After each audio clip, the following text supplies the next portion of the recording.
Massachusetts drivers make money working for ride-hailing services like Uber. Some don't actually own a car.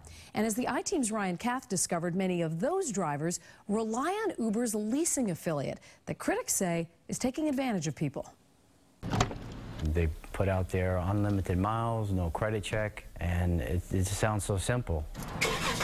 And it was at first, but when this driver signed up with Exchange Leasing, an arm of Uber, he quickly realized the deal was too good to be true. The driver asked us not to identify him because he's afraid speaking out would risk his job. With insurance, it's $1,000 a month. Without, it's about $750.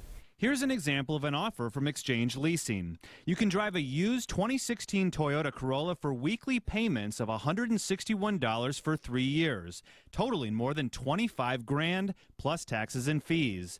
A similar car for sale online lists for just $13,000. Uber is very much setting this up as a predatory lending mechanism. BU professor Mark Williams says in addition to the high rates, the company uses the unusual model of taking payments directly out of Uber drivers' paychecks. What Uber is saying to their drivers, we don't trust you to pay us, so we're going to take the money up front. We're going to minimize our credit risk. That arrangement caused huge problems for this driver and others who reached out to the I-Team when they had toll violations they never knew about. I include tolls and fees, and they kept adding up and adding up and adding up. Exchange Leasing didn't notify drivers or pay the fines until they'd already racked up hundreds of dollars in late fees. They had access to my checking account, and they were just taking money.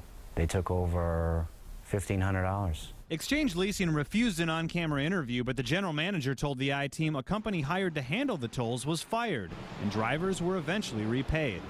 He also said Exchange offers drivers an opportunity they couldn't get elsewhere. The leases are easy to get out of, and drivers can opt out of the paycheck deductions. However, the terms the company sent to us clearly state, quote, to qualify for the program, you must sign a payment deduction authorization agreement with Uber. I wouldn't recommend a lease to anybody.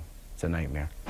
According to Professor Williams, the arrangement seems to be taking advantage of drivers who have no other choice. Clearly, they have to have a car to make money.